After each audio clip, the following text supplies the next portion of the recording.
राजस्थान की विधानसभा में अगर हम विधायकों के ऑनलाइन वीडियोस की प्रेजेंस देखें तो युवा विधायकों को देखने वाले लोगों की संख्या लगातार बढ़ रही है। बुजुर्ग भले ही उम्र दराज हैं और अनुभव भी बड़ा रखते हैं, बोलते भी अच्छा हैं, लेकिन यूथ को लगता है।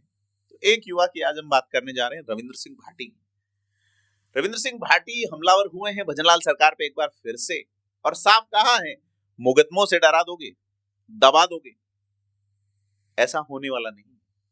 उन्होंने सरकार और सोलर कंपनियों पर निशाना साधा है। आपको याद होगा कि सोलर कंपनियों के बहाने से ही जो राष्ट्रीय स्तर की इनकी काउंसिल है, उन्होंने रविंद्र भाटी की शिकायत की है, कितने हजार करोड़ के प्रोजेक्ट अटकने का आरोप लगाया और यह भी कहा कि रविंद्र सिंह भाटी जो है वो विकास के आड़े आ रहे हैं।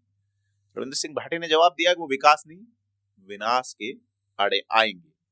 और उन्होंने कहा है कि मुकदमे, और उसी दौरान 3 मुकदमे भी उन पे दर्ज हुए। तो बड़ी चीज ये है कि राज्यपाल के अभिभाषण पर बहस के दौरान रविंद्र सिंह भाटी ने सोलर कंपनियों की मनमानी और स्थानीय लोगों की परेशानियों को लेकर अपनी बात कही। रविंद्र सिंह भाटी ये कहते हैं कि जब ओरण मल्टीनेशनल कंपनियों को दिए जा रहे हैं तो फिर गाय कहां जाएगी। जब इस पे आवाज उठाई तो मुकदमे लाद दिए गए। क्या आप मुकदमों से डरा देंगे? बड़ा सवाल है। गाय जो है वो भाजपा का प्रिय सब्जेक्ट है। अक्सर हम देखते हैं डिबेट्स के दौरान भी गाय, पाकिस्तान, धर्म, ये इश्यूज पे भाजपा के लोग हमेशा फ्रंट फुट पे आके खेलते रहे हैं। लेकिन बड़ी चीज है कि ओरण और गोचर की साझी संस्कृति है। अब सरकारों के पास अगर जमीनें नहीं है उद्योगपतियों के लिए, तो वो ये जमीनें सौंप रही हैं। राजस्थान में अक्षय ऊर्जा के नाम पे आप बिजली पैदा कर रहे हैं, लेकिन राजस्थान को क्या मिल रहा है? राजस्थान में तो लगातार महंगी हो रही है बिजली। क्योंकि अगर जैसा रविंद्र सिंह भाटी कहते हैं कि पश्चिम राजस्थान में जो बिजली पैदा की जा रही है सोलर और विंड पावर से, वो तो दूसरे राज्यों को जा रही है। किसान को बिजली नहीं मिल पा रही है। बड़ा सवाल है कि आप इंडस्ट्रियलिस्ट बिजली बना रहे हैं, इंडस्ट्रियलिस्ट के लिए बिजली बना रहे हैं, और किसानों को दी जाने वाली बिजली, मुद्दा उठा कि रात को बिजली जो है वो मिलती है किसानों को। किसान इस सर्द मौसम के अंदर किस तरह से सिंचाई करें? क्योंकि यह जो मामला है केवल अकेले रविंद्र सिंह भाटी का नहीं है। इस मामले को पोखरण के विधायक महेंद्र प्रतापपुरी जो भाजपा से आते हैं, जैसलमेर के विधायक छोटू सिंह जो भाजपा से आते हैं, शेरगढ़ के विधायक बाबू सिंह जो भाजपा से आते हैं, और बायतू के विधायक हरीश चौधरी जो कांग्रेस से आते हैं, इस मुद्दे को उठा चुके हैं। राइजिंग राजस्थान की बात करते हैं रविंद्र भाटी और कह रहे हैं कि 35 लाख करोड़ के एमओयू हो गए। अब उसमें से 28 लाख करोड़ जो है अक्षय ऊर्जा के होने की बात कहते हैं। बड़ी चीज यह है कि इस अक्षय ऊर्जा को लेकर इतनी जागरूकता एकदम कैसे आ गई।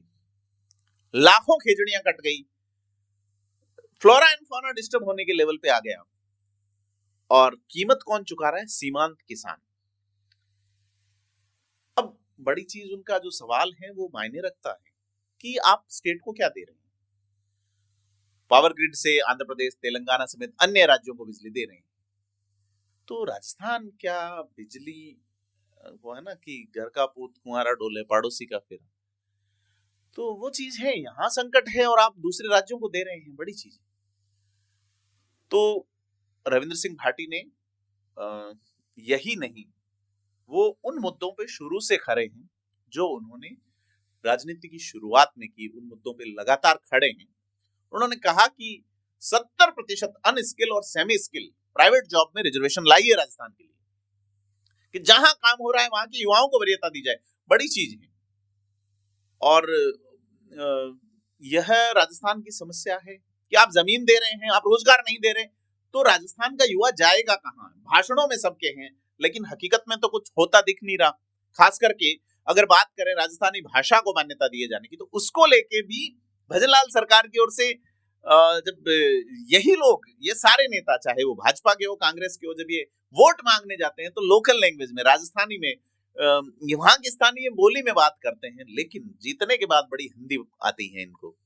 तो यह पीड़ा निश्चित तौर पर राजस्थान के युवाओं की है, और युवा बड़े तरीके से राजस्थान में अब इस मांग को, इस तरीके को जो है वो रखते हैं, और उनको ठीक लगता है कि हमारी बात कहने वाला भी कोई व्यक्ति है। तो सारी चीज ये है कि रिफाइनरी आई, बाहर के लोगों को रोजगार मिला।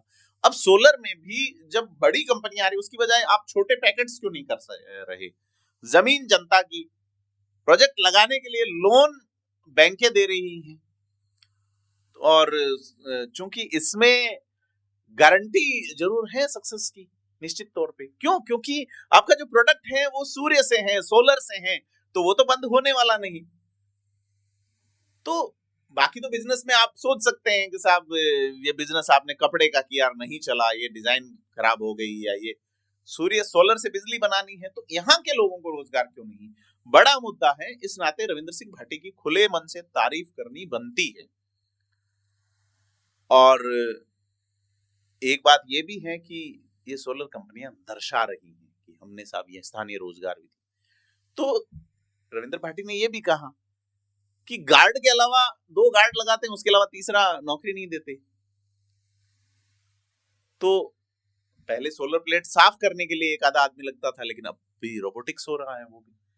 तो यहाँ का फ्लोरा एंड फौना राजस्थान एक ऐसे संकट की ओर जा रहा है कि आप जमीनें उद्योगपतियों को दे रहे हैं, और जिस तरीके से युवाओं को रोजगार में आरक्षण की बात, सारी चीजें जो है वो, लाखों पेड़ काटे जाने की बात, राजस्थान के फ्लोरा एंड फौना को बर्बाद करने की बात, सरकारें बदल गई, उसके बावजूद भी चीजें ठीक नहीं हो रही हैं। आपको क्या लगता है? कमेंट करके बताएं, वीडियो को लाइक शेयर जरूर करें। धन्यवाद।